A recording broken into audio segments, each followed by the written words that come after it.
বিশ্ববরেণ্য মুফাসসিরে কোরআন আল্লামা দেলওয়ার হুসাইন সাইদি রাহিমাহুল্লাহ ইন্তেকাল করলেন, শাহাদাত বরণ করলেন। ওনার ওসিয়ত ছিল ওনার দাফনটা যেন খুলনা ওনার প্রতিষ্ঠিত দারুল কোরআন সিদ্দিকিয়া কামিল মাদ্রাসা চত্বরে জায়গা ছিল, ওখানে যেন করা হয়। এক শ্রেণীর ভারতের নাস্তিক বেঈমান জালেমদের পা চাটা গোলামেরা আল্লামা সাইদি শাহাদাত বরণ করার পরে তারা আন্দোলন শুরু করলো খুলনায়, যে খুলনার জমিনে কোনো রাজাকারের কবর দেওয়া আমরা এটা হতে দেব না। আচ্ছা, একটা মানুষকে কবর দিতে কতটা জায়গা লাগে? আপনাদের তো কবরস্থান আছে। 1000 বছর পূর্বে আল্লাহর নবী বিশ্ব নবী জনাবে মুহাম্মদ রাসূলুল্লাহ এই কোরআনের শাসন বাস্তবায়নের মধ্য দিয়ে চুরি মুক্ত সমাজ, দুর্নীতি মুক্ত সমাজ, জেনা মুক্ত সমাজ, ব্যভিচার মুক্ত সমাজ উপহার দিয়েছিলেন। আজকেও বাংলার জমিন থেকে যদি চুরি, ডাকাতি, জেনা, ব্যভিচার, ধর্ষণ, খুন, গুম, রাহাজানি আর অন্যায় অবিচার দূর করতে হয়, আল কোরআনের পার্লামেন্ট গঠন ছাড়া অন্য কোনো রাস্তা খোলা নাই। কথা বলেন ঠিক না বেঠিক? আজকের এই আয়াত অনুযায়ী 4 শ্রেণীর মানুষ আল্লাহর জাহান্নামে যাবে। যেরকম কয় শ্রেণী? সবাই হাত তোলেন। সবাই সবাই সবাই দেখেন তো কে হাত তুলেনি, দেখেন তো, দেখেন দেখেন দেখেন দেখেন কে হাত তুলেনি, ঘুমাইছে কে? জোর করে হাত তুলে দেন, বলেন কয় শ্রেণী? আরো জোরে। নাহমাদুহু ওয়া নাস্তাঈনুহু ওয়া নাস্তাগফিরুহু ওয়া নাউযু বিল্লাহি ونعوذ بالله من شرور أنفسنا ومن سيئات أعمالنا من يهده الله فلا مضل له ومن يضلل فلا هادي له ونشهد أن لا إله إلا الله وحده لا شريك له ونشهد أن سيدنا وحبيبنا ومولانا محمدا عبده ورسوله الذي أرسله بالحق بشيرا ونذيرا وداعيا إلى الله بإذنه وسراجا منيرا أما بعد فقد قال الله تعالى في كلامه المجيد وفرقانه الحميد সবাই পড়ুন আউযু বিল্লাহি মিনাশ শাইতানির রাজীম বিসমিল্লাহির রহমানির রহিম ফি জান্নাতিন ইয়াতাসাআলুন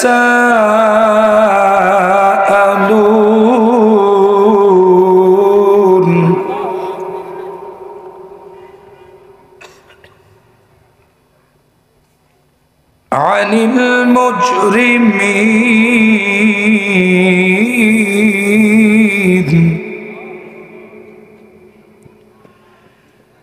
মা সালাকাকুম ফি সাকর قالوا لم نك من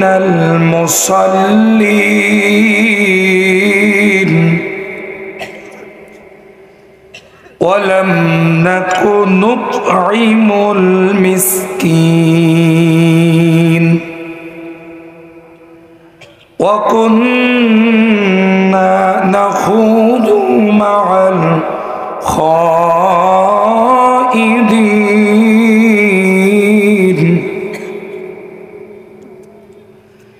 وكنا نكذب بيوم الدين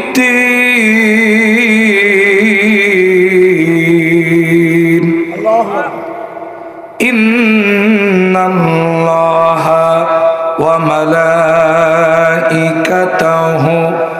يصلون على النبي يا أيها الذين آمنوا صلوا عليه وسلموا تسليما সবাই জবান খুলে নবীর প্রেমে মাতোয়ারা হয়ে দিল থেকে উচ্চ আওয়াজে দুরূদ ইব্রাহিম পড়েন আল্লাহুম্মা সাল্লি আলা মুহাম্মদ ওয়া আলা আলি মুহাম্মদ কামা সাল্লাইতা আলা ইব্রাহিম ওয়া আলা আলি ইব্রাহিম ইন্নাকা হামিদুম মাজিদ اللهم بارك على محمد وعلى آل محمد كما باركت على إبراهيم وعلى آل إبراهيم إنك حميد مجيد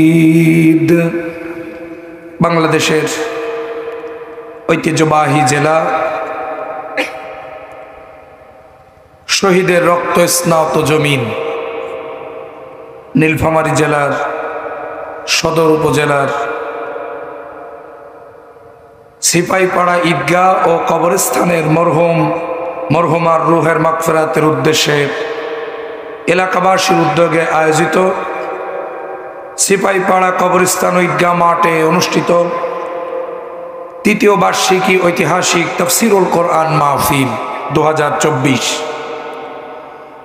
আজকের মাহফিলের পরম শ্রদ্ধাভাজন জনাব সভাপতি, এলাকার সর্বজন শ্রদ্ধাভাজন ব্যক্তিত্ব জনাব মোহাম্মদ আব্দুর রশিদ প্রামাণিক সাহেব,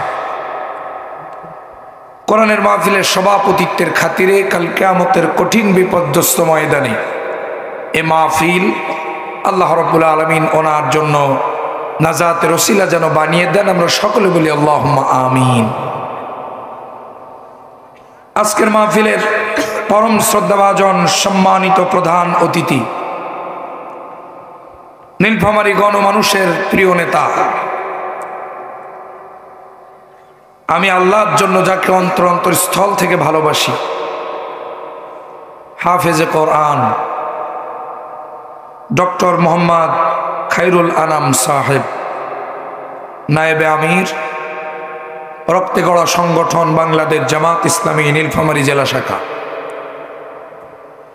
আজকের মাহফিলের প্রধান পৃষ্ঠপোষক আমার বাম পাশে বসা 13 নম্বর চড়াইখোলা ইউনিয়ন পরিষদের সম্মানিত শ্রদ্ধাভাজন মাননীয় চেয়ারম্যান মহোদয় মোহাম্মদ মাসুম রেজা সাহেব, অত্যন্ত বিনয়ী একজন মানুষ।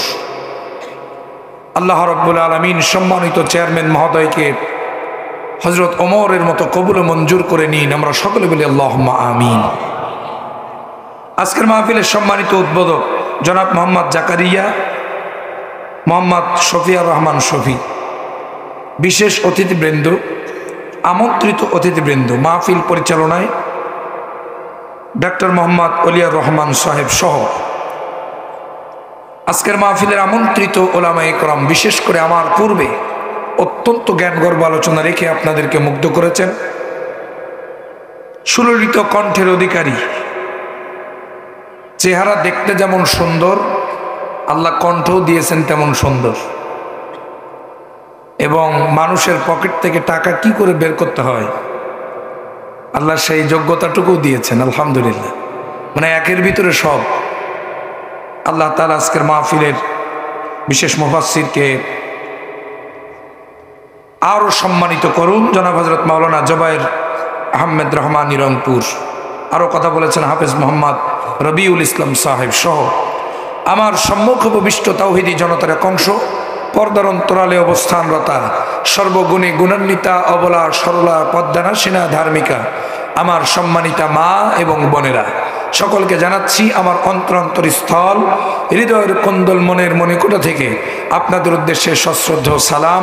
কারো জবান বন্ধ থাকবে না, স্বতঃস্ফূর্তভাবে কৃপণতা না করে সালামের জবাবটা দিয়ে দেন। আসসালামু আলাইকুম ওয়া রাহমাতুল্লাহি ওয়া বারাকাতুহু। আপনারা সবাই কেমন আছেন? 5 তারিখের আগে কেমন ছিলেন? খারাপ ছিলেন নাকি? না, মুমিন যে অবস্থায় থাকবে প্রশংসা করবে কার? আল্লাহর নামে এত আস্তে নিলেন কেন? ভয় করে আপনাদের না?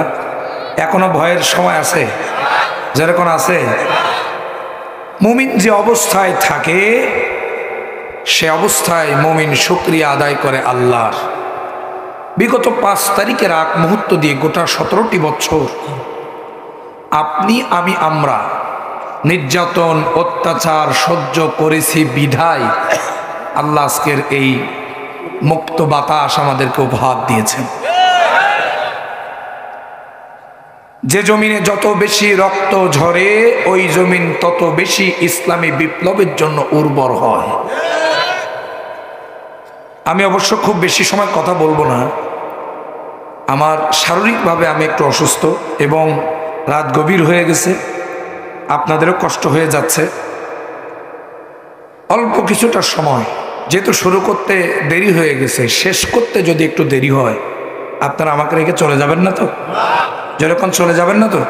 2 হাত তুলে দেখান তো কারা কারা থাকবেন না। দেখছেন ঘুম এসে গেছে সবার, থাকবেন তো ইনশাল্লাহ? তাহলে হাত উঠাইলেন যে ঠেলার চোটে উঠে গেছে নাকি? আল্লাহ তাআলা ভিতরেরটা নেন, বাইরেরটা নেন না।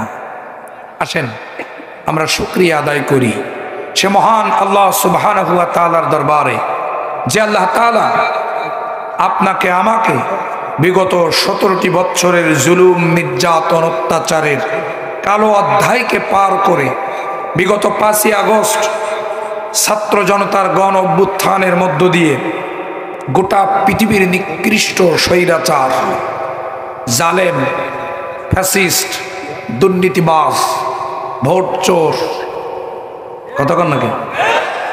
এত আসতে বললেন কেন? জোরে বলেন। না আপনাদের এদিকে ভোট টোট চুরি হয়নি মনে হয়?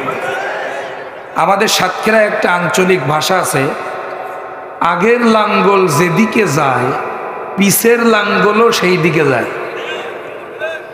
তার মানে এক জায়গায় চুরি হইলে সব জায়গায় হইছে। এরকম একজন জালেমের বিদায় করে দিয়ে পতন এবং পলায়নের মধ্য দিয়ে যে মহান মনিব আপনাকে আমাকে দ্বিতীয়বারের মতো স্বাধীনতার স্বাদ গ্রহণ করার সুযোগ করে দিয়েছেন এবং আজকের এই মাহফিলে আসার বসার তৌফিক এনায়েত করেছেন। আমাদের চেয়ারম্যান মহোদয় আছেন,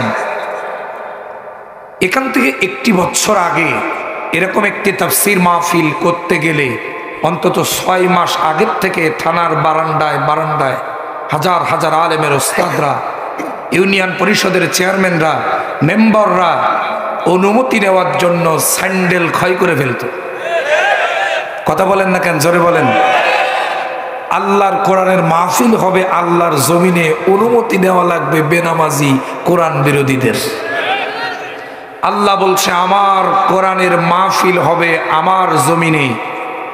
এটা যারা বন্ধ করেছো, এটা যারা 144 ধারা জারি করেছো, কোরআনের মাহফিলে অনুমতি দিয়ে টালবাহানা করে মাহফিলের দিন সকালবেলা আবার সেই মাহফিলকে বন্ধ করে হাজার হাজার টাকা, লক্ষ লক্ষ টাকা যারা কর্তৃপক্ষের নষ্ট করেছো, আমি আল্লাহ তোদের জন্য এ জমিনকে 1 ইঞ্চি জমিন আমি আল্লাহ তাআলা তোদের জন্য বসবাস করার উপযুক্ত রাখি নাই। কথা বলেন ঠিক কিনা? বিশ্ববরেণ্য মুফাসসিরে কোরআন আল্লামা দেলওয়ার হোসাইন সাইদি রাহিমাহুল্লাহ ইন্তেকাল করলেন, শাহাদাত বরণ করলেন। ওনার ওসিয়ত ছিল ওনার দাফনটা যেন খুলনা ওনার প্রতিষ্ঠিত দারুল কোরআন সিদ্দিকিয়া কামিল মাদ্রাসা চত্বরে জায়গা ছিল, ওখানে যেন করা হয়। এক শ্রেণীর ভারতের নাস্তিক বেঈমান জালেমদের পা চাটা গোলামেরা আল্লামা সাঈদী শাহাদাত বরণ করার পরে তারা আন্দোলন শুরু করলো খুলনায়, যে খুলনার জমিনে কোনো রাজাকারের কবর দেওয়া আমরা এটা হতে দেব না। আচ্ছা, একটা মানুষকে কবর দিতে কতটা জায়গা লাগে? আপনাদের কবরস্থান আছে, কতটা জায়গা লাগে বলেন? 3.5 হাত। আমার ভাইয়েরা, 3.5 হাত জায়গা ওরা বিশ্ববরেণ্য মুফাসসিরকে দেয় নাই। আল্লাহ গোটা বাংলাদেশের 56,000 বর্গ মাইল তাদের জন্য হারাম ঘোষণা করেছে। কথা বলেন ঠিক কিনা? আল্লাহ পাক রব্বুল আলামিন বলছেন, ওয়ায়ামকুরুনা ওয়ায়ামকুরুল্লাহ আল্লাহু খায়রুল মাকিরিন। ওরা ষড়যন্ত্র করে ইসলামের বিরুদ্ধে, আমি আল্লাহ কৌশল করি ওদের বিরুদ্ধে, আর আমি আল্লাহ হলাম উত্তম কৌশলী।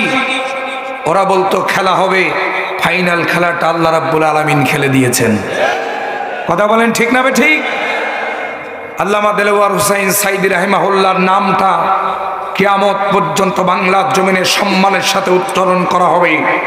আর পক্ষান্তরে স্বৈরাচার জালেম আর তার পাঁচটা গোলামদের নাম যখন মানুষ উচ্চারণ করবে, জুতা হাতে নিয়ে তারপর উচ্চারণ করবে। কথা বলেন ঠিক কিনা? আমার ভাইয়েরা, যে আল্লাহ রাব্বুল আলামিন আপনাকে আমাকে এরকম একটা মুক্ত পরিবেশ দান করলেন, আমরা খুশি না বেজার? আরো যারা কোন খুশি না বেজার? কম না বেশি? যদি খুশি হয়ে থাকেন, আকাশ বাতাস মুখরিত করে শরীরের সবটুকুন শক্তি কণ্ঠের আগায় নিয়ে এসে শুকরিয়ার ঝান্ডাটা আর সাজিমে পৌঁছায় দেন। চিৎকার করে বলুন আলহামদুলিল্লাহ। আরো জোরে বলুন আলহামদুলিল্লাহ। লক্ষ কোটি দুরুদার সালাম বিশ্ব মানবতার মহান মুক্তির দিশারি, নির্যাতিত নিষ্পেষিত লাঞ্ছিত বঞ্চিত শোষিত মানবতার পরম বন্ধু, কাল কিয়ামতের কঠিন বিপর্যস্ত ময়দানে আপনার আমার জন্য একমাত্র সুপারিশকারী আকায়ে নামদার তাজেদার মদিনা জনাবে মুহাম্মদুর রাসূলুল্লাহ, সকলে বলেন না সাল্লাল্লাহু আলাইহি ওয়াসাল্লাম। শহীদ ভাইদের রুহের মাগফিরাত কামনা করি।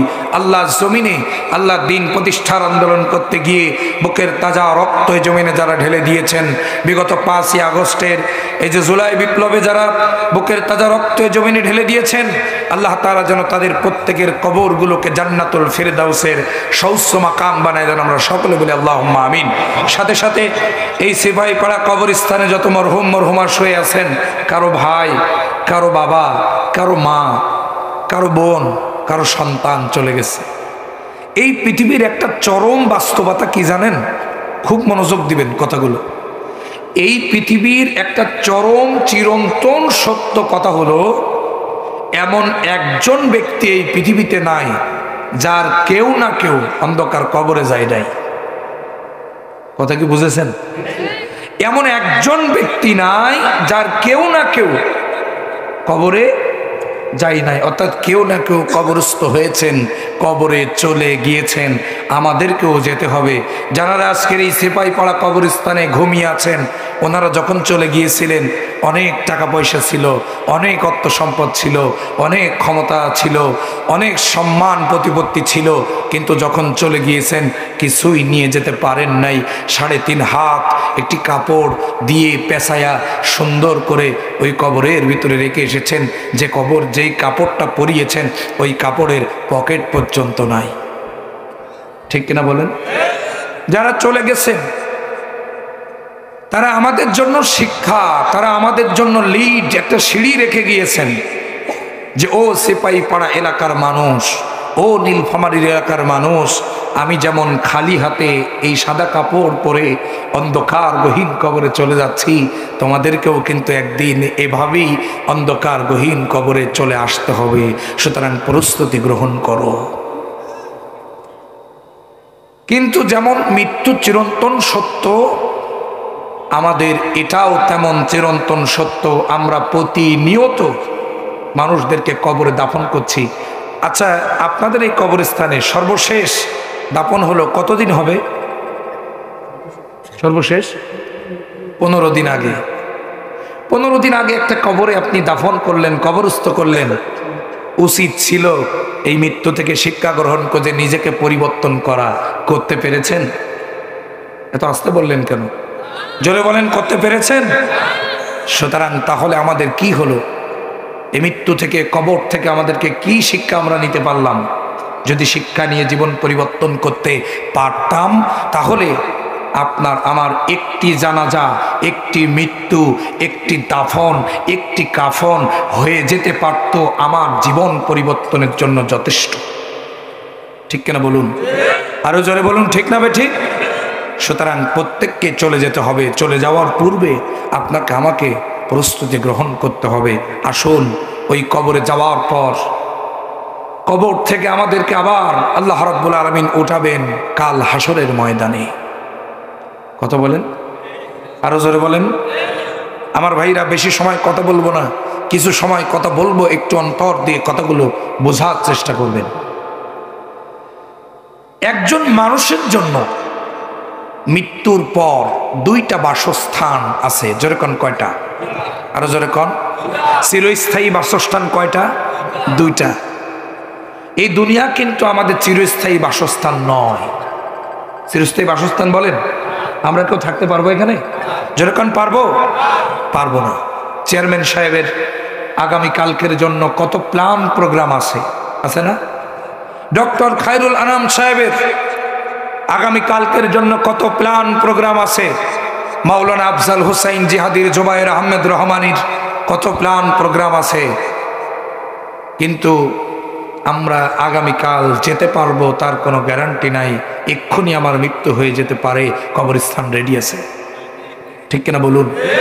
তো এই দুনিয়া আমাদের চিরস্থায়ী বাসস্থান নয়। আমাদের চিরস্থায়ী বাসস্থান মৃত্যুর পরে 2টা। জোরে কোন, কয়টা? 2টা। কবরও কিন্তু আমাদের চিরস্থায়ী বাসস্থান না। কথা বুঝতে হবে, কবরও কিন্তু চিরস্থায়ী বাসস্থান নয়।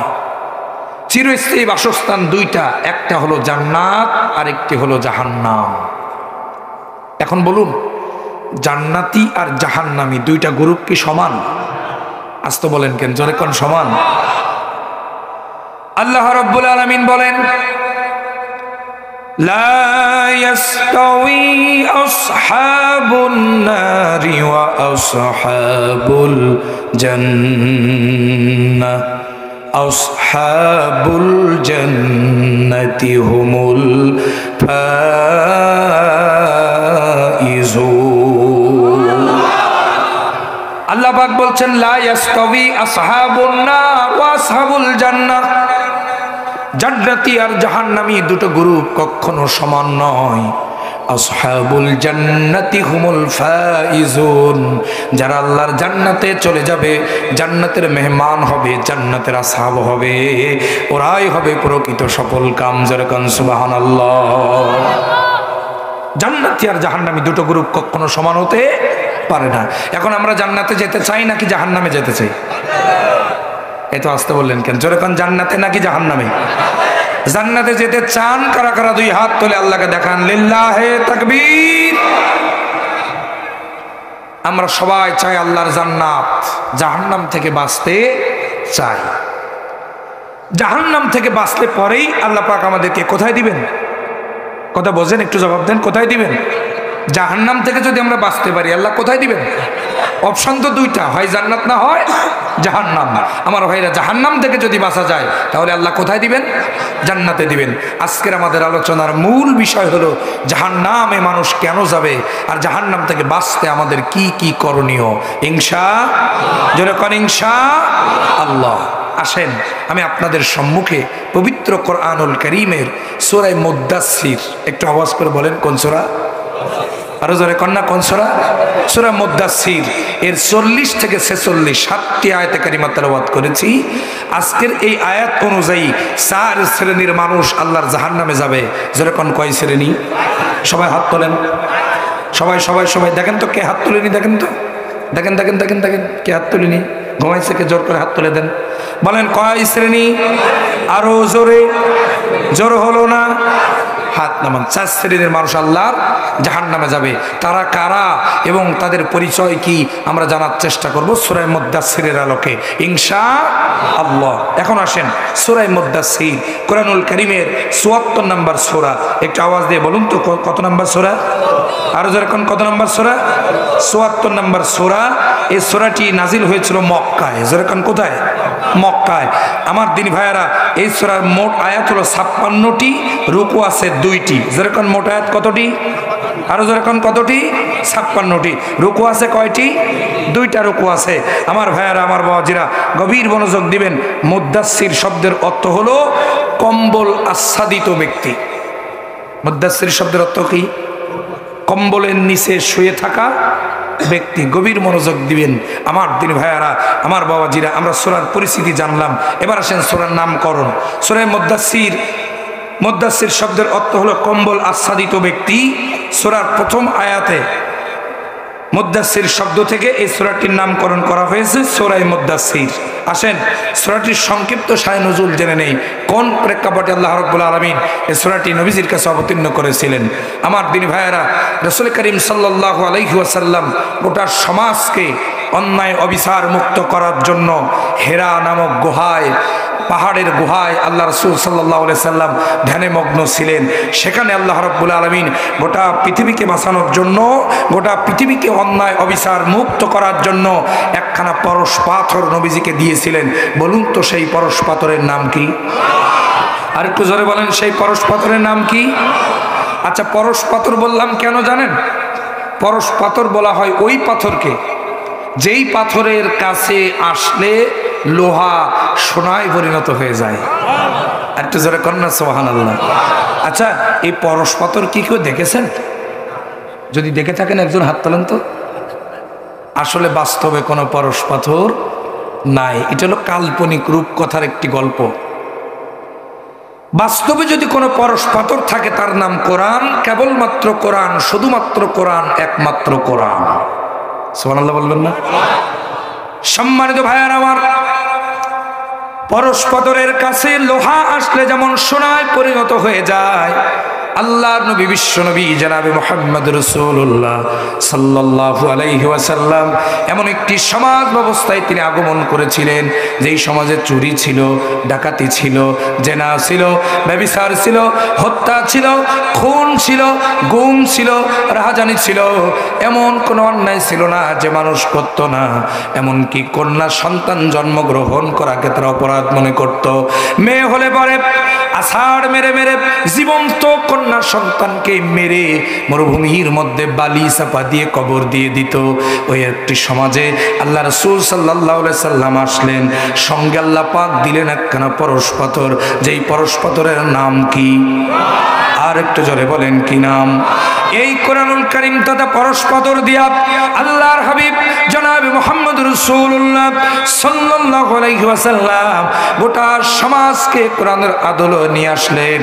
কোরআনের দাওয়াত দিয়ে দিয়ে আল্লাহ রাসূল গোটা সমাজটাকে কোরআনের আদলে যখন নিয়ে আসলেন, গভীর মনোযোগ দিবেন, যারাই ছিল চোর তারাই হয়ে গেল সম্পদের পাহারাদার। আরো জোরে কন্যা সুবহানাল্লাহ, আরো জোরে কোন সুবহানাল্লাহ। যারা ছিল নারী সতীত্বের জম, ওরাই হয়ে গেল নারী সতীত্বের হেফাজতকারী। যারা ছিল মানুষের রাষ্ট্রীয় সম্পদের আত্মসাৎকারী, তারাই হয়ে গেল রাষ্ট্রীয় সম্পদের পাহারাদার। লোক তৈরি হয়ে গেল হযরতে ওমর, হযরতে আবু বকর, হযরতে উসমান, হযরতে আলী রিদওয়ানুল্লাহি তাআলা আলাইহিম আজমাইন। আল্লাহ রাসূল সাল্লাল্লাহু আলাইহি ওয়াসাল্লাম সোনালী যুগ তৈরি করলেন। আল্লাহ নবী বিশ্ব নবী নিজে মুখে স্বীকার করলেন, বলে দিলেন, খয়রুল কুরুনি করনি, সর্বশ্রেষ্ঠ যুগ আমি মুহাম্মদ, আমার যুগ। যেরকম সুবহানাল্লাহ। আমার ভাইরা, এবার আপনারা বলুন তো সেই সোনালী যুগ তৈরি হয়েছিল পানি পড়া দিয়া? এত আস্তে বললেন কেন? আরো জোরে কোন? ঝাড়ফুঁক করে, পীর মুরিদি করে, খানকার ভিতরে বসে জিকির করে? না। কিভাবে তৈরি হয়েছিল?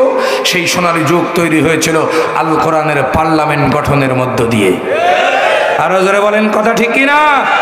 এবার আওয়াজ দিয়ে বলেন, আজকের বর্তমান সমাজে চুরি আছে না নাই? আরো জোরে কোন, আছে না নাই? 5 তারিখের আগে বেশি ছিল, এখন একটু কমছে। হ্যাঁ, আমার দিনী ভাইয়েরা, আমার বাবাজিরা, গভীর মনোযোগ দিবেন, কিছু কথা বলতে চাই। লক্ষ্য করেন, 5 তারিখের পরে দেশ পরিবর্তন হয়ে যাওয়ার পরে এখন পর্যন্ত সংবিধান কি পরিবর্তন হয়েছে? পরিবর্তন হওয়ার সম্ভাবনা আছে? আমার দিনী ভাইয়েরা, গভীর মনোযোগ দিয়ে কথাগুলো শোনার চেষ্টা করবেন। মানব রচিত কোনো মতবাদ দিয়ে এ সমাজ থেকে অন্যায় অবিচার দূরীভূত করা যাবে না। কথা বলেন ঠিক না ঠিক? 1500 বছর পূর্বে আল্লাহর নবী, বিশ্ব নবী জনাবে মুহাম্মদ রাসূলুল্লাহ এই কোরআনের শাসন বাস্তবায়নের মধ্য দিয়ে চুরি মুক্ত সমাজ, দুর্নীতি মুক্ত সমাজ, জেনা মুক্ত সমাজ, ব্যভিচার মুক্ত সমাজ উপহার দিয়েছিলেন। আজকেও বাংলার জমিন থেকে যদি চুরি, ডাকাতি, জেনা, ব্যভিচার, ধর্ষণ, খুন, গুম, রাহাজানি আর অন্যায় অবিচার দূর করতে হয়, আল কোরআনের পার্লামেন্ট গঠন ছাড়া অন্য কোনো রাস্তা খোলা নাই। কথা বলেন ঠিক না ঠিক?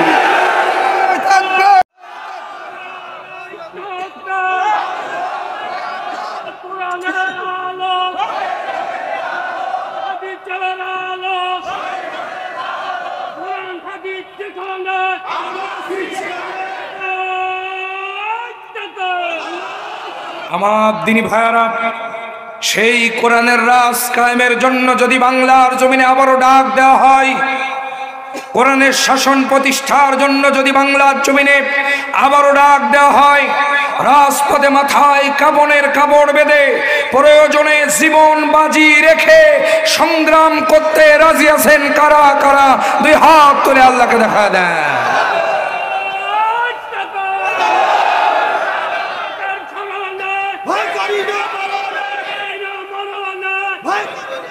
আল্লাহ কবুল করুন, জোরে বলেন আমিন।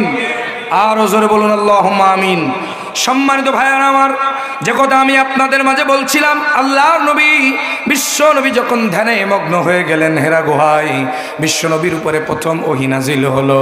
সবাই পড়েন আমার সঙ্গে, ইকরা বিসমি রাব্বিকাল্লাযী খলাক। এখান থেকে 5টি আয়াত নবীজির কাছে নাজিল হলো। আল্লাহর নবী, বিশ্ব নবী জনাবে মুহাম্মদ রাসূলুল্লাহ সাল্লাল্লাহু আলাইহি ওয়াসাল্লাম প্রথম ওহী নাজিল হয়েছে, এজন্য তিনি একটু কষ্টকর অনুভব করলেন। আল্লাহর নবী দৌড়ায় বাড়িতে চলে গেলেন। হযরতে খাদিজা রাদিয়াল্লাহু আনহার ঘরের মধ্যে গেলেন। যে সমস্ত ঘটনা বিশ্বনবী বর্ণনা করলেন, বেশ কিছুদিন পার হয়ে গেল, ওহী বন্ধ হয়ে গেছে, আর ওহী বিশ্বনবীর কাছে আসতেছে না।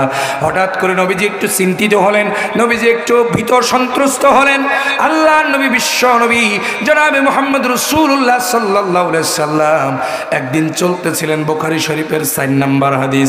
যেরকম কয় নাম্বার হাদিস? 4 নম্বর হাদিস।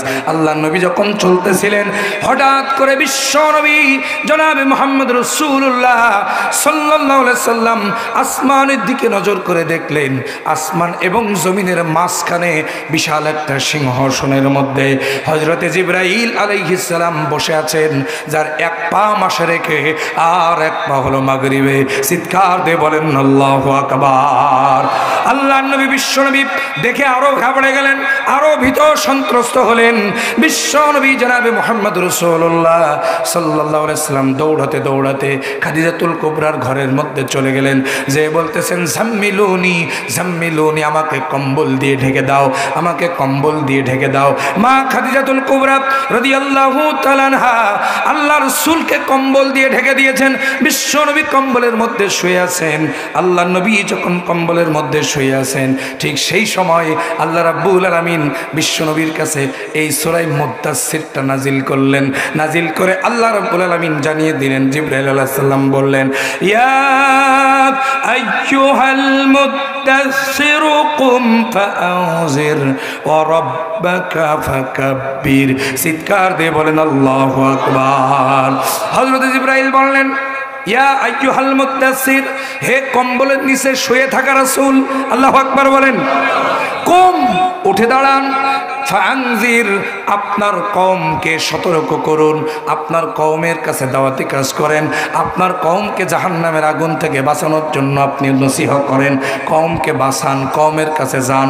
শুয়ে থাকলে হবে না, বসে থাকলে হবে না, কওমের মানুষের কাছে চলে যান। ওয়া রাব্বাকা ফাকাব্বির, আপনার রবের বড়ত্ব ঘোষণা করুন, অর্থাৎ উচ্চ স্বরে আপনার রবের তাকবীর দেন। চিৎকার দিয়ে বলেন আল্লাহু আকবার। বিগত 17 বছর বাংলার জমিনে আমরা মন খুলে আল্লাহু আকবারের তাকবীর দিতে পারি নাই। কথা বলেন ঠিক না ঠিক?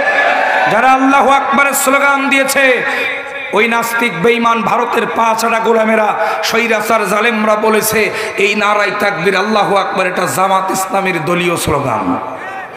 কথা বলেন, কথা বলেন, আরো জোরে বলেন। আমার ভাইয়ারা, এটা কোনো দলীয় স্লোগান নয়। আল্লাহ পাক বলছেন রব্বাকা ফাকাব্বির। তাকবীর যদি হয়, স্লোগান যদি দিতে হয়, একজনের নামেই স্লোগান হবে, তিনি কে? আর একটু জোরে বলতে হবে, তিনি কে? আল্লাহ ছাড়া পৃথিবীতে আর কারোর নামে স্লোগান হবে না।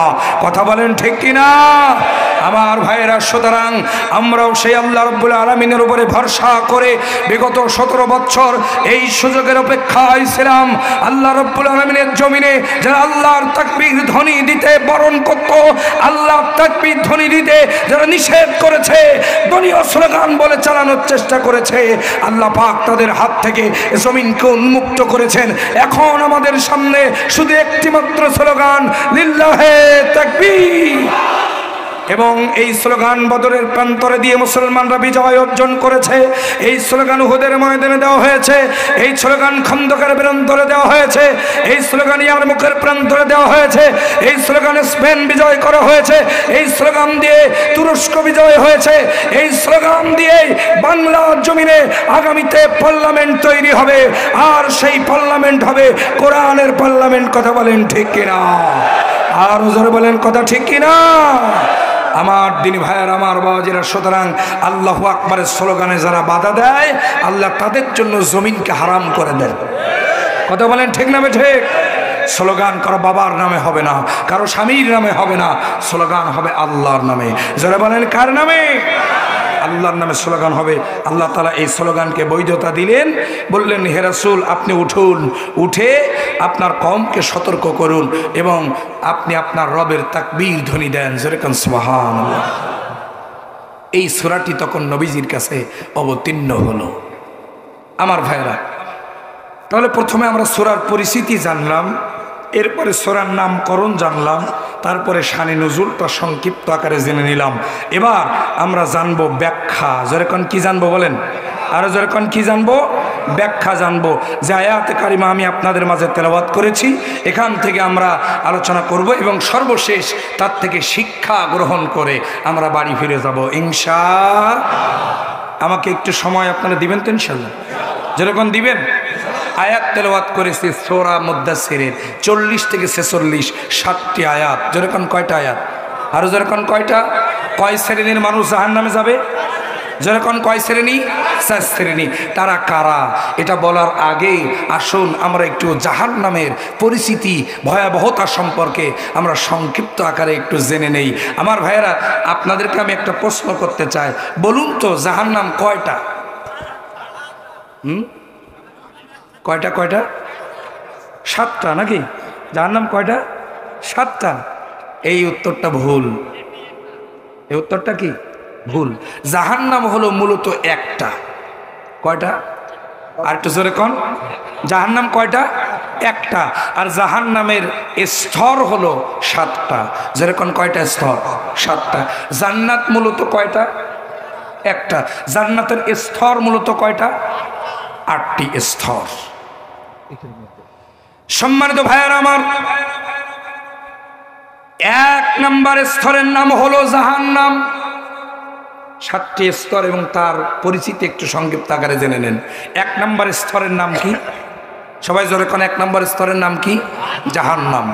আল্লাহ রাব্বুল আলামিন সূরা নাবার 21 এবং 22 নম্বর আয়াতে কারিমার মধ্যে সুন্দর করে বলছেন, ইন্না জাহান্নামা কানাত মিরসাদা লিত্তাগিনা মাআবা।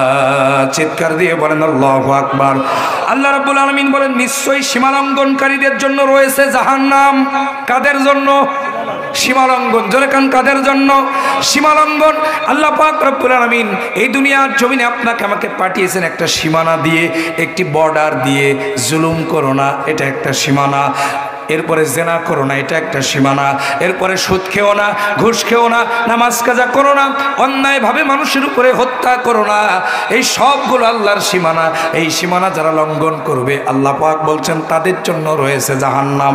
কথা বলেন ঠিক কিনা? আমার ভাইয়েরা, এবার আসেন 2 নম্বর স্তরের নাম হলো লাজা। 2 নম্বর স্তরের নাম কি? জোরে জোরে জোরে জোরে বলেন। 2 নম্বর স্তরের নাম কি? লাজা। আল্লাহ রাব্বুল আলামিন সূরা মারিজের 15 এবং 16 নম্বর আয়াতে কারিমার মধ্যে বলছেন, কাল্লা ইন্নাহা লাযা নাযাআতাল লিশওয়া। সাবধান! আল্লাহু আকবার বলেন। আরো জোরে কান আল্লাহু আকবার। সাবধান! অপরাধীদের জন্য রয়েছে লাজা নামক জাহান্নাম, অগ্নি শিখা, যা তাদের চামড়াকে ঝলসে দেবে। আল্লাহু আকবার বলেন। লাজার পরিচয় কি? এই লাজা কি করে দিবে? চামড়াকে ঝলসে দেবে। সাবধান! অপরাধীদের জন্য এই লাজা নামক স্তর আমি আল্লাহ তাআলা তৈরি করে রেখেছি। গভীর মনোযোগ দিয়ে শুনবেন আমার ভাইরা। এরপরে গভীর মনোযোগ দেন। 3 নাম্বার আমার দিনী ভাইরা, 3 নাম্বার হলো হুতামা। 3 নাম্বার কি? আরো জোরে কোন 3 নাম্বার কি? আল্লাহ রাব্বুল আলামিন সূরা হুমাযার 4, 5, 6 নম্বর আয়াত কারিমার মধ্যে সুন্দর করে আল্লাহ পাক বলছেন, সবাই পড়ুন আমার সাথে, কাল্লা লা ইউমবাযান্না ফিল হুতামা ওয়া মা আদরাকা মাল হুতামা নারুল্লাহিল মুকাদা। চিৎকার দিয়ে বলেন আল্লাহু আকবার। আল্লাহ রাব্বুল আলামিন বলেন, নিশ্চয় অপরাধী ব্যক্তিদের জন্য রয়েছে হুতামা। এই হুতামাটা কি হে রাসূল? আপনি শুনে নেন।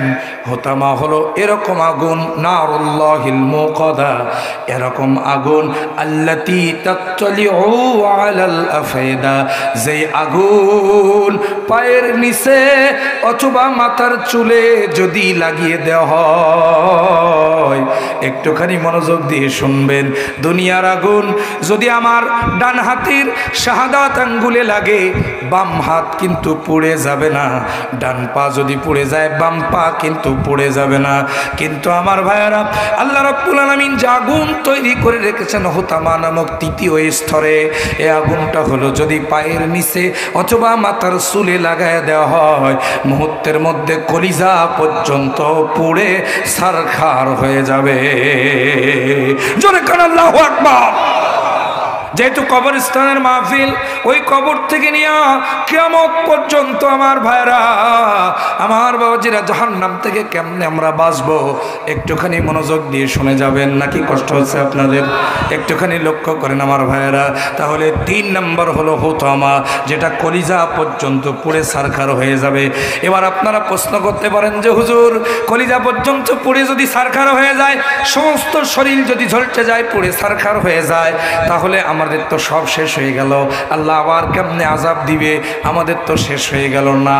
আল্লাহ পাক বলছেন, লা ইয়ামুতু ফিহা ওয়ালা ইয়াহইয়া, সেদিন কোনো মৃত্যু হবে না, বাঁচারও কোনো সুযোগ নেই। বাদদাল্লাহুম জুনুদান, আল্লাহ রাব্বুল আলামিন বলছেন, চামড়াকে আমি পাল্টাই দেব, দিয়ে আবার আগুন লাগাই দেব, আবার ওই চামড়া ঝলসে যাবে, আবার পাল্টে দেব, আবার আগুন লাগিয়ে দেব, এভাবেই চলতে থাকবে আযাব। যারা কান্না নাউযুবিল্লাহ।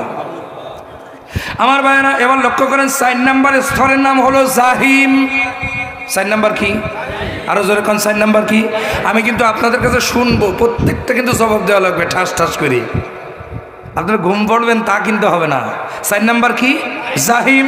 আল্লাহ রাব্বুল আলামিন সূরা মুজাম্মিলের 12 নম্বর আয়াত কারিমার মধ্যে সুন্দর করে জানিয়ে দিচ্ছেন, ইন্না, পড়েন সবাই, ইন্না লাদাইনা আনকালান ওয়া জাহিমা।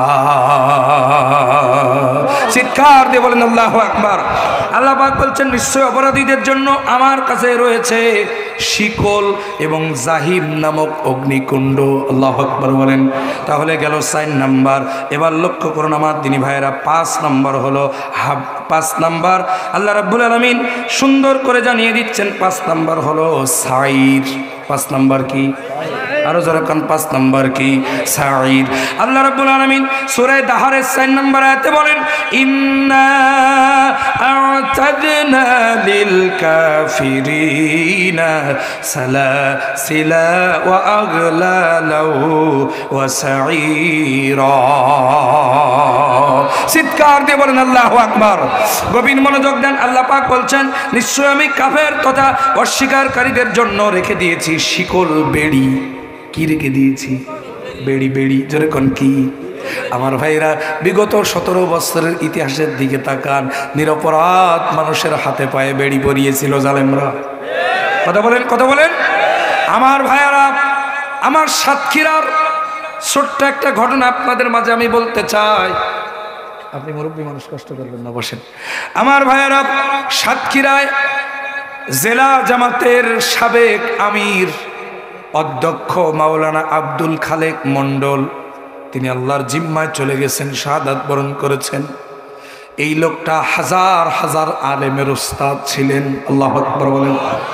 সাতক্ষীরার ঐতিহ্যবাহী একটি কামিল মাদ্রাসা, আগরদাড়ি আমিনিয়া কামিল মাদ্রাসা, 1950 সালে প্রতিষ্ঠিত। এই মাদ্রাসার তিনি সুযোগ্য প্রিন্সিপাল মহোদয় ছিলেন।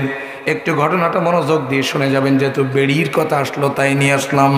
আমার দিনী ভাইয়েরা, শুধু তাই নয়, এই মানুষটা ইউনিয়ন পরিষদের সফল চেয়ারম্যান ছিলেন, উপজেলা পরিষদের চেয়ারম্যান ছিলেন, জেলা পরিষদের চেয়ারম্যান ছিলেন এবং সাতক্ষীরা সদর 2 আসনের লক্ষ লক্ষ মানুষের ভোটে এই লোকটা দুইবার এমপি ছিলেন। আল্লাহু আকবার বলেন।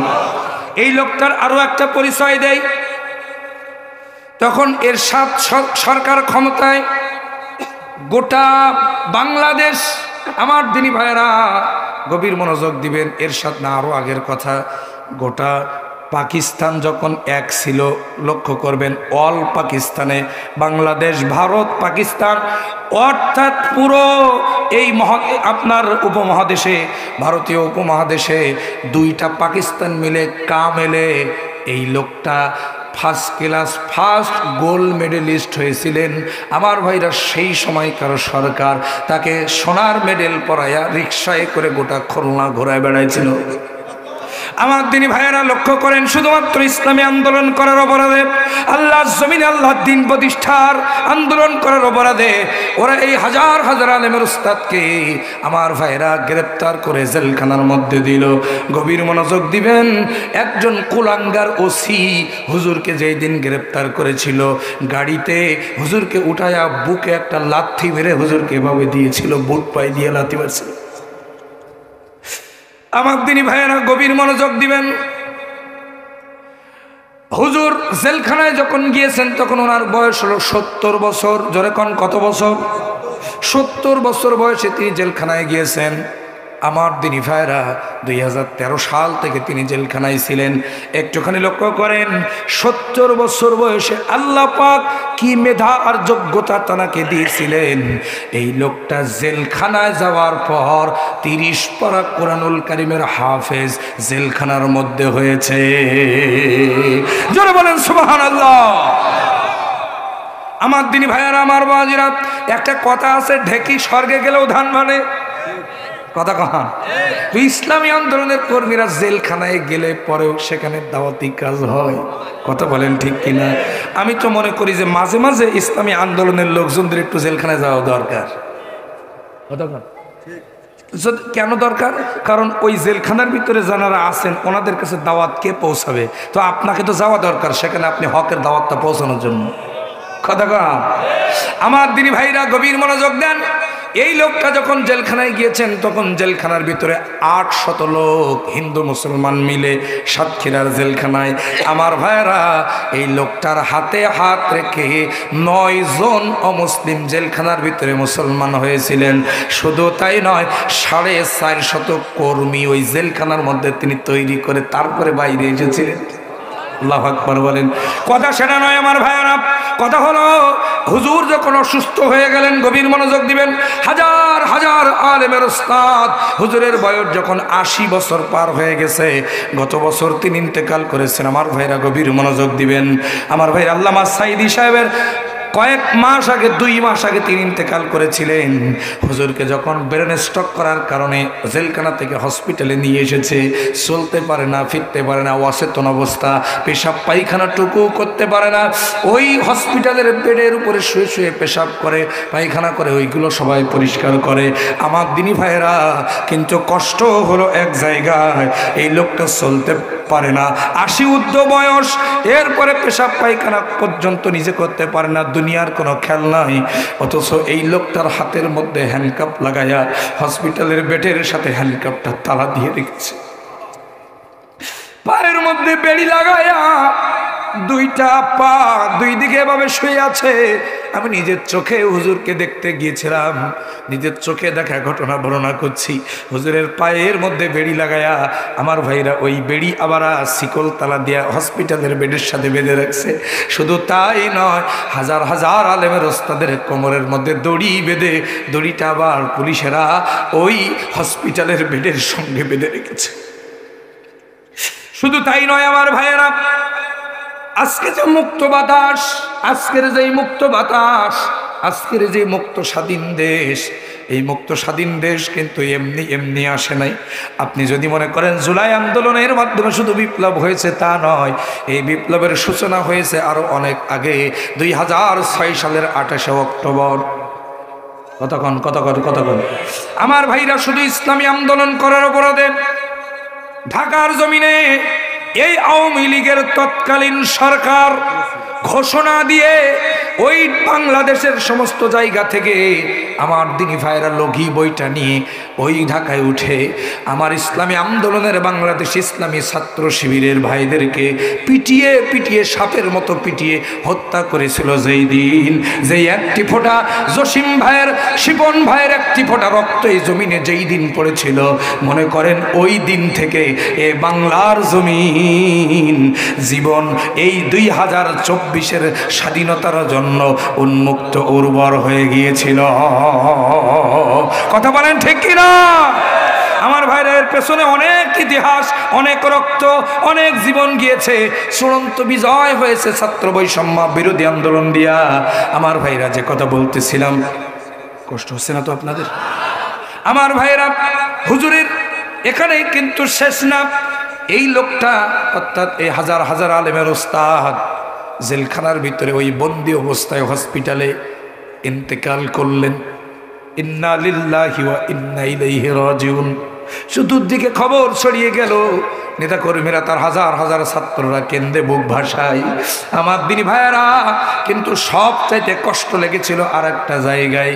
আমার ভাইরা, তারা লাশ নিয়ে যে তালবাহানাটা করেছিল, আমার ভাইরা, হুজুরের লাশটা দিয়ে দিলে পরে তারা পরিবার দাফন করবে এই কথা বলে তাদেরকে ডেকে দিয়েছে যে তোমরা আসো, লাশটা দিয়ে দেওয়া হবে। কিন্তু লাশটা আমার ভাইরা সুস্থ অবস্থায় লাশটা দেয় নাই। এই 90 ঊর্ধ্ব বয়স মানুষটাকে, 80 ঊর্ধ্ব বয়স মানুষটাকে, একে তো তার চলাফেরার সক্ষমতা নাই, পেশাব পায়খানা পর্যন্ত করতে পারে না, নিজের কোনো জ্ঞান ছিল না। আবার মারা যাওয়ার পর পোস্টমর্টম করে সমস্ত শরীর কেটে ছিঁড়ে শেষ করে ফেলেছে। মাথা ফাটিয়েছে, মাথার ভিতর থেকে সব কেটে এরপরে সেলাই দিয়েছে, তাড়াহুড়ো করে মোটা মোটা সুই দিয়ে সেলাই দিয়েছে, সুতা দিয়া। এরপরে সমস্ত হাড়, দিল, কলেজা সব কেটে কুটে সারখার করে তারপরে লাশটা দিয়েছে, এরপরে দাফন হয়েছে। আমার দিনী ভাইয়ারা, আমার বাবাজিরা শুনে রাখেন, এই জুলুম আল্লাহ রাব্বুল আলামিন সহ্য করেন না। কথা বলেন ঠিক কিনা? ওই মাজলুমের প্রত্যেক ফোঁটা চোখের পানি খুনি হাসিনা এবং তার 5 গোলামদের জন্য অ্যাটম বোমার চাইতে ভয়ানক অস্ত্র হয়ে ওদের মসনদ খান খান করে ভেঙে আল্লাহ একটা ফিরি কিক দিয়া মা বাবার দিল্লি পাঠায় দিয়েছে। কথা বলেন ঠিক কিনা? আমার ভাইয়ারা, আল্লামা সাঈদী সাহেব বলেছিলেন, আমাদেরকে যারা মৌলবাদী বলো তারা হলো আগাবাদী। কথা বলেন। 2000 সালের চট্টগ্রাম প্যারেড ময়দানের তাফসীর মাহফিলের 3য় দিনের এই বক্তব্যটা আপনারা দেখে নেবেন। আমাদের যারা মৌলবাদী বলো ওরা হলো আগাবাদী। আমরা যারা মৌলবাদী, আমরা আছি মূলে। মূল হলো কোরআন, মূল হলো হাদিস, মূল হলেন আল্লাহ, মূল হলেন আল্লাহ রাসূল। আমরা আছি মূলে। আর আমাদের যারা মৌলবাদী বলো তোমরা থাকো ওই গাছের আগায়, আমরা মূলে।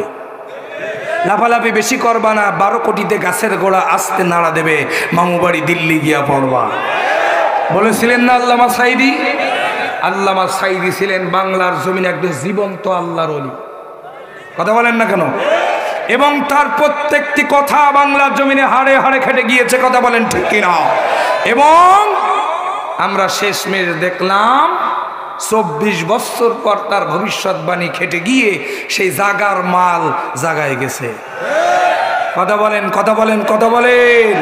আমার দিনী ভাইরা, তিনি আরো একটা কথা বলেছিলেন, শুনে রাখো, ইন্দুরের গর্তও পাবা না পালাবার জন্য। কথা বলেন ঠিক কিনা? আমার দিনী ভাইয়েরা, আমরা একটা কথা স্পষ্ট বলতে চাই, তুমি পৃথিবীর যে প্রান্তে থাকো না কেন, তোমাকে ইন্দুরের গর্ত পর্যন্ত পালাবার সুযোগ দেওয়া হবে না। পায়ের মধ্যে শিকলি লাগায়া টানতে টানতে বাংলার জমিনে এনে আল্লামা সাঈদী হত্যা মামলায় ফাঁসির কাস্টে ঝোলানো হবে। কথা বলেন ঠিক কিনা? এর পক্ষে আছেন কারা কারা? 2 হাত তুলে আল্লাহকে দেখা।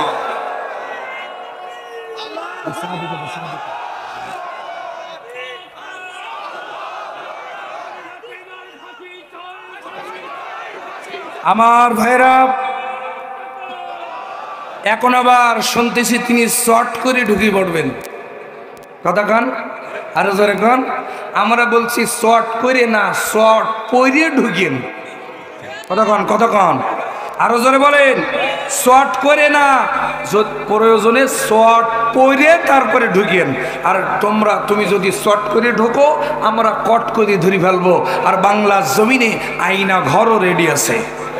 কথা বলেন, কথা বলেন আরো জোরে বলেন। কথা ঠিক কিনা?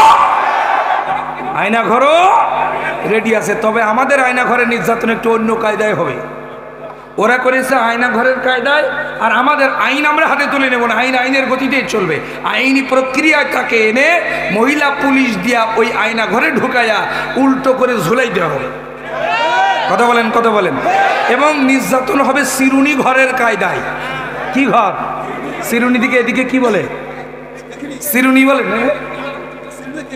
হ্যাঁ, চিরুনি ঘর। আমার ভাইরা, তার মানে উল্টা করে ঝুলাইয়া চিরুনি, লোহার চিরুনি দিয়া গাত থেকে প্রতিদিন 100 গ্রাম করে গোস্ত কেটে নেওয়া হবে। কথা বলেন ঠিক না বেঠিক? আমার দিনী ভাইয়েরা, যে কথা বলতেছিলাম, হক্কানি আলেমদের কোমরে দড়ি বেঁধে আর পায়ে হাতে বেড়ি পরাইছিল যারা, কিয়ামতের ময়দানে জাহান্নামের বেড়ি তাদের জন্য রেডি আছে। বলছেন কে? আর জোরে কোন বলছেন কে? আল্লাহ বলছেন, যারা আমার দিনকে অস্বীকার করেছে, যারা আমার দিনের সাথে কুফরি করেছে, আমার সাথে যারা কুফরি করেছে, তাদের জন্য রেখে দিয়েছি শিকলের বেড়ি। যেরকম কি রেখে দিয়েছি? শিকলের বেড়ি। আর শুনে রাখো, সাইর নামক জাহান্নাম। তাহলে 5 নম্বর স্তরের নাম হলো সাইর। 5 নম্বর স্তরের নাম কি? এবার লক্ষ্য করেন আমার ভাইরা, 6 নম্বর স্তরের নাম হলো সাকর। 6 নম্বর স্তরের নাম কি? আরো জোরে কোন? সাকর। আল্লাহ পাক সূরা মুদাসসিরের 26 থেকে 29 নম্বর আয়াতে কারিমার মধ্যে বলছেন, সাউসলিহি সাকর ওয়া মা আদরাকা মা সাকর লা তুবকি ওয়া লা নাযার লাওয়াহাতুল লিল বাশার। চিৎকার দিয়ে বলেন আল্লাহু আকবার। আল্লাহ পাক রব্বুল আলামিন বলছেন, অচিরেই আমি অপরাধী ব্যক্তিকে সাকরে প্রবেশ করাবো। হে রাসূল, আপনি কি জানেন সাকর কি? যা বাকি, আমার ভাইরা, সাকর হলো যা কোনো আযাব বাকিও রাখবে না, ছাড়ও দেবে না, যা মানুষের চামড়াকে ঝলসে দেবে। চিৎকার দিয়ে বলেন আল্লাহু আকবার।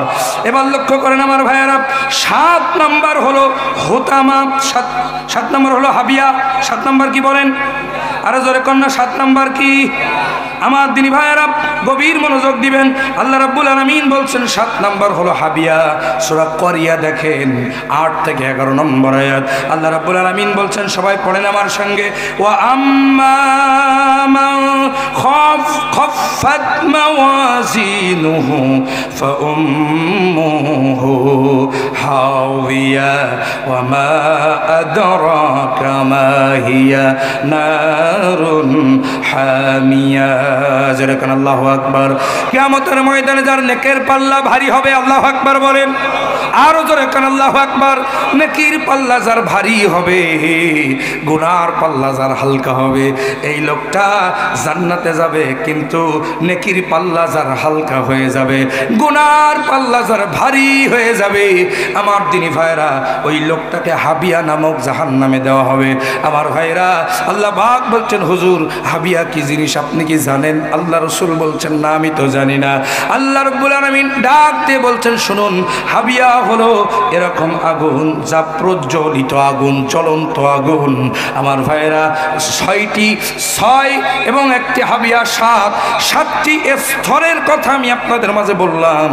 এবার মনে শুনে রাখেন, জেনে রাখুন, এই 7টি স্তরের মধ্যে সবচেয়ে ভয়ানক জায়গা হলো এই হাবিয়া, অর্থাৎ 7টি স্তরের সবচেয়ে নিম্নতম স্তর, অর্থাৎ নিচে থাকবে হাবিয়া, আর হাবিয়ার উপরে থাকবে 6টি স্তর, এবং বাকি 6টি স্তর। এই হাবিয়া দোজকের, হাবিয়া নামক এই আযাবের জায়গাটার আযাবের স্তরটা এত কঠিন হবে, এত ভয়ানক হবে, এত আযাব তাতে কঠিন হবে।